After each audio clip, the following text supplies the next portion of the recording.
Whether it's Florida or a bit of a Wi-Fi issue, this guy gets it done. Jacob Warren joining us, Tennessee tight end, and wow, wow, wow. You beat Florida. I've been looking forward to talking to you all day, and I know that our friends at Vassy Lawn and Garden are too. Vassy Lawn and Garden, man alive. It's worth the drive right there in Cleveland, Tennessee. They are absolutely phenomenal. Hit that like and subscribe button. Share too as well. And leave some comments below, and we'll post some questions maybe to Jacob next week since we do have an off week. All right, Jacob. You beat Florida. How Yeah, awesome is that, man? man, it's awesome. I don't know, it's one of those things that, this whole week we've gone into the game saying, we're going to win the game. We should win the game. This is, a beatable team, whatever it may be. And, we think we got good odds against them. And then you come out with a win and you actually make it happen. And it feels great, man, to understand kind of the impact and just what this means for this program and for guys like me that have never done it, right? We've been around the program for a while now and never gotten a chance to beat them. And so it feels great, man, sitting here the day after just thinking about, how the game went and that we were able to come out with the win. So you guys have a significant lead in the fourth quarter. I've got all my stuff written and I'm done and I'm pretty good. I just got to plug in a score, man. And Yeah. and then things get a little hairy. What happened? Yeah, it does, man. You see games like that all the time where a team is up. I think we were up 17 maybe. And that's a really weird place to be because, it's enough to where you kind of feel everyone naturally, right, starts to feel like more lax, right? More comfortable and more confident that, we're going to be able to win the game, whatever it may be. And I think that's the worst way you can feel. And I'm not saying that's how everybody on the team felt, but that's just naturally kind of what happens. And so you see this, maybe not lapse in focus, but just kind of, maybe attention to detail here or there, or, whatever may happen. And now you look back up at the scoreboard and, they've scored and, you know, we're trying to go down and score whatever, and they kick the onside kick, and they get it right. It's the second onside kick that they kicked. We recovered the first one, and then weren't able to get to the second one, and the guy made a good play, and it was a good kick, and then all of a sudden you're sitting there with them knocking on the door with a chance to go take the game away from you, and you just wonder, how do we get ourselves in this position? So obviously, I think a big learning thing for all of us, just it's never over until it's truly over, and whether you're up 4 or 5 scores, it's never time to relax and to think that that you've got it in the bag. Cooper, talking to him, he said that he thought that being in these sorts of games and, well, of course, winning them, but at least being in these sorts of close games late can help you down the season. How much can that help? I agree. I think kind of just like I mentioned, like we all understand now that you can't take it. 17 points isn't enough to kind of feel good about, or I mean, going into I guess the second half of that game, when it was a tight game, and it was who came out and who started swinging first out of halftime, and we go out there and put a really good drive together to start the half and put the ball in the end zone, and um, I think that was just good for our team to be able to see, like, all right, these games that we win are going to take 4 quarters. It's truly going to take every down, every snap, every quarter, to win the game, and that's a good thing to have for your team, just to kind of, I guess, get used to doing it, because it's going to come down to that pretty much every week from here on out. Jacob, you know as well as I do that Tennessee's fan base is kind of always waiting for the other shoe to drop. When something good happens, Hmm. always waiting for something bad. And that unfortunately has been the case for, gosh, since 2009 and even before that. And I wonder if that mindset is at all something that a team is challenged with, that you have to overcome that. Or is that just on the periphery? As far as I guess you kind of talking about just assuming that something bad's going to happen, right? Yeah. Yeah, down the stretch, me and I think it was Cooper, actually. I was sitting there and I was like, man, like, we've been in this position so many times, and you have to just expect and just believe that, have faith that it's not like we're going to hold out. The defense is going to get that stop, and just trusting your guys. Whether it's the offense that's on the field, whether I'm on the field, with offense, or I'm not on the field, Princeton's out there, whatever. Just trusting whoever's on the field that they're going to take care of business and they're going to get through it. But yeah, it's hard to not let that thought creep into your head of man, like they're coming back on us, or wow, they just got the onside kick. It's not a mentality of, oh man, here we go again. It's got to be a like, no, let's go and let's change, let's rewrite the narrative, and let's change the narrative on what happens here in this program. Well, you did. And what were the emotions like when you saw that the final Hail Mary attempt Mhm. was intercepted? What's the first thing that went through your mind? Yeah, man. Obviously, just I guess relief. There's a lot of stress and a lot of tension in that moment, and I guess just obviously happiness. I think the first thing I did was just turn around to the guys I was next to, the ones that didn't, storm the field and run onto the field excited, that are still on the sidelines with me, and just give them big hugs and just say like, man, like we did it, bro. Like this is it. Like I know I talked to Cooper and Ollie and just some of the guys that truly understand how it's been in that game for a while now. Like some of the local guys and just guys that have been around the program for a long time, and just embracing them and being like, man, it happened, we did it, and just being happy about it. I want to discuss that further because I'm noticing something. I think in your voice that and kind of the way you're stating that I wonder if it's settled in yet for you. Let's get to that. I want to make sure people hit the like and subscribe button and share and comment below, because we visit with Jacob each and every Sunday. Brought to you by Vassy Lawn and Garden. Man alive, it's worth the drive. Whether it's the hedgers, the trimmers, whatever you might need, the industrial mowers. They also have the fantastic commercial and residential mowers. So anything you need, whether you're driving from Knoxville, Chattanooga, or Nashville for that matter, you're not going to beat prices that Vassy Lawn and Garden has in the selection. So it sounds like to me, I'm going to go off script really with what I was going to ask you a little bit. It really sounds like to me from just talking to you that it hasn't settled in yet. No, you said that, and I was like, I guess it really hasn't. I think the magnitude, obviously, I think I'm trying to just think of it as like, that was just the next game, right? That was just the game of the week, and that's what we were focusing on. And it's great to get that win. Now let's move on. But I think it's cool now too, because we've got this bye week coming up where we're not necessarily don't have an opponent on Saturday. So I think the next couple of days as we watch the film and everything like that, I'll kind of be like, wow, man, like yeah, we really did, like we just did it. Like that's not that, again, like we won the national championship or won the SEC championship. I don't want to necessarily equate it to that, but we did something that hasn't been done. Plain and simple, hasn't been done here in a while. So I think, I don't know if you want to say that's part of history of this team and of this program.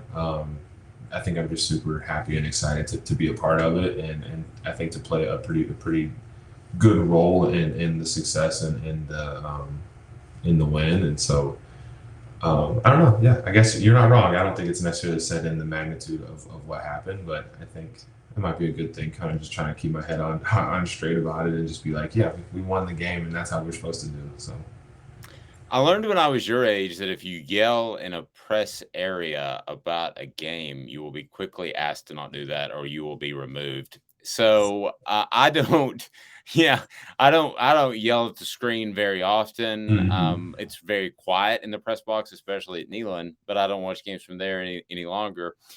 But I did yell because I thought you were going to score and make that one guy miss. hmm And I'm curious what you saw, because we couldn't see the entire field on the screen.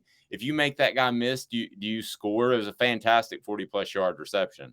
most likely, yeah, you score, and it's just, I don't know. I learned from it. Obviously, you go back to it and you think like, what could I have done differently? You know what I mean? I go for the stiff arm, and he, like, I guess he knew it was coming, right? He like ducks his head and dodges the stiff arm, and then gets my legs up, and it's unfortunate. Like whatever. I'm happy to just make the play right. It's um, good to just be a part of that drive. That drive was an amazing drive, and I think you know contributed a lot to our success for the game, whatever. But just being a part of it was great. And, we had the play up for a while, and I knew I had the opportunity to come free on it, and made a play when it came my way. And obviously, next time, hope to be able to successfully, make the guy miss and go score. But we ended up scoring at the end of it anyway, so I'm not too worried about it. Well, yeah, no, nobody's going to knock you for a 40+ yard catch. I mean, no, you're good there. Hmm. Um, when with the tight ends, I was very impressed by the game plan, and I know everything didn't go exactly the way you wanted it, but Princeton fan did have the one fumble, but it was really punched out, and there are some fumbles that just can't be helped. Right. But I was impressed by the game plan in that you have to replace a guy like Cedric Tillman, Hmm. and it was obvious that the tight ends were going to be a big part of that. How much of that did you know going in? Yeah, obviously, you're losing a big threat on the outside. You're losing a guy that, you know, will either draw a lot of attention, or will be given a lot of attention by just how many passes he's catching. And so you lose a guy like that. I think it's important for other wide receivers. I think Jalen Hyatt stepped up big. I think Bruce stepped up. I think Ramel stepped up. They all played really, really good games. And then it's also big for positions like tight end and running back to be able to take some of that heat off of those other guys that are trying to fill the role, right? And again, I think said is obviously a great player, but these guys that are playing, like Ramel, his backup, like he's a D1 wide receiver too. I mean, he makes great plays. He's a great athlete and he's a good player, and so it's kind of just a next man up mentality, and I guess we're kind of part of that too, taking on a little bit more of a not more of, but you see the ball coming our way a lot more, getting more targets, just because having to spread the ball out a lot more now, I guess. I don't know. It's nothing necessarily that changes. It's just you understand that one of your biggest threats, if not your biggest threat, is out of the game. So it's time to start, what I mean, figuring out how we can get the ball out on the perimeter quick. So the Walter Camp weekly award went to a guy that Hendon Hooker, Hmm. and that award, not the weekly one, but the one at the end of the year, typically goes to, usually about 90% of the time, the person who ends up winning the Heisman Trophy. Yeah. So it's official if it wasn't already. He's in that conversation. Hmm. Why should he be strongly considered for the Heisman Trophy? Stats aside, all that he brings to the game, Yeah. why should he be a true candidate? Yeah, I think when you think of the Heisman Trophy and the winner of the Heisman each year, it's usually the person that, them being in the game will change the game. That person is a game changer. That person has the ability at any time, any moment to make a play that changes the game, or make a play that, maybe others might not be able to make. And so, you watch him, pocket collapses around him. He gets hit, kind of bounces off of it and then scrambles for 65 yards, however far it was, makes a guy miss, runs through an arm tackle, and makes that play whenever it counted the most, right? In the clutch situations like that. And then you watch him, a guy comes unblocked, I guess, or comes to the line of scrimmage, and he's able to sidestep him and then deliver a ball on third down, 3rd and 8 to Princeton across the middle. Only Princeton can catch the ball, and he knows he's got the first down. I just have to get it to him. He catches it. He gets down. First down. Right.